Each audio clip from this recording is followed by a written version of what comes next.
Hello mga mi! Ngayon naman po ay gagawa ako ng 3-layered hair bow para po sa mga baguhan na gusto rin pong gumawa ng ganitong hair bow. Una po muna, tatahian natin, tapos mag-iiwan tayo ng butas sa gitna. Pagkatapos po niyan, pipikitihan po natin magkabilang dulo para lang sa ganun, yan po ang magiging pantayan ng joining, tapos itatapat po dun sa pikete. Yan, tatahian po magkabilaan. Pagkatapos po, babaliktarin na po siya.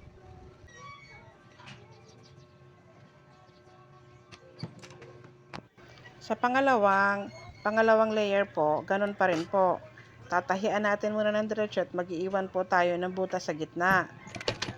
Pagkatapos po nun, pipikitihan po natin magkabilaan. Pag napikitihan na po, tatahian naman po natin siya sa magkabilang side. Itatapat po yung pikete doon sa joining. Pagkatapos po nun, babaliktarin na po natin.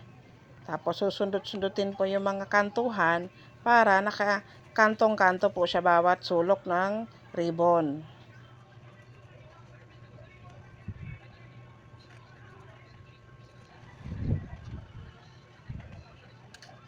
Sa pangatlong layer naman po, ganun pa rin po. Kukunin muna natin yung isang gitna, tas pikete, kasi yun po yung iiwanan natin butas sa gitna. Tatahian natin ng diretsyo, tapos mag-iiwan tayo ng butas sa gitna. Pagkatapos po niyan, pipikitihan natin magkabilang dulo, tapos yung pikete at yung joining magkatapat. Tatahian magkabilaang side. Pagkatapos po nun, babaliktarin.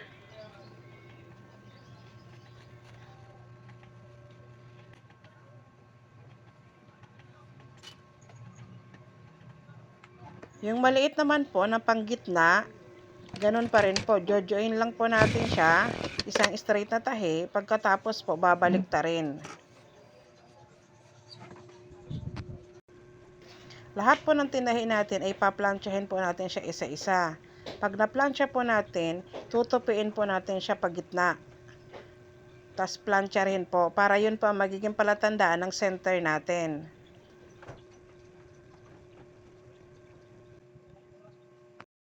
Ngayon naman po, ipoporma na natin siya.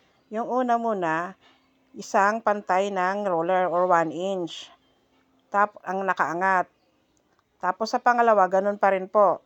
Isang ruler or 1 inch ang sukat. Tapos ipapatong yung pangalawang layer. Tapos lahat po ng tupi natin sa gitna ay magkakatapat kasi yun po yung palatandaan ng center. Tapos tatahian po natin ng isang straight para hindi na po siya gagalaw pa. Ngayon naman po, tutupi-tupiin na po natin siya na paging isang ribbon. Ganyan lang po. Hanggang makarating ka po sa dulo.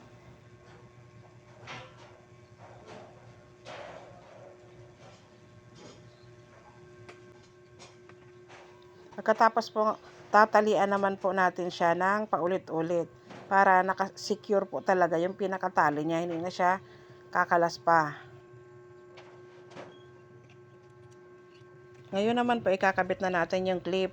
Una muna, tatanggal natin yung panggitna ng clip. Pagkatapos, ipoporma na natin yung gitna na ribbon. Tapos, ilalagay natin siya yung clip na po. Nang wala yung panggitna nun. Pagkatapos, itataking na po natin siya. Yan. Pagkataking po, gupitin po yung sobrang tela. Tapos, unti-untiin na po natin siyang babaliktarin.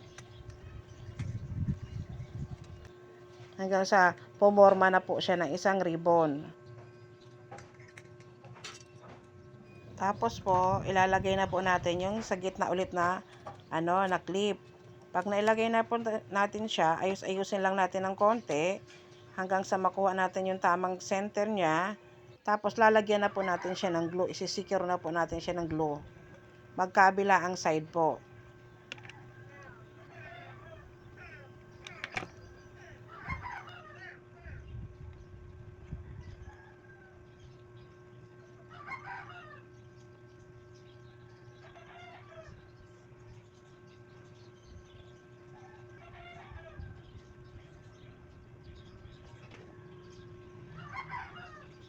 Ang sa gitna naman po na ribbon, lagyan din lang po natin ng konting glue. Para nang sa ganun po, hindi na po siya gagalaw-galaw pa yung sa harapan ng ribbon. Ito na po ang natapos ko. Salamat po sa panonood sa uulitin po na video.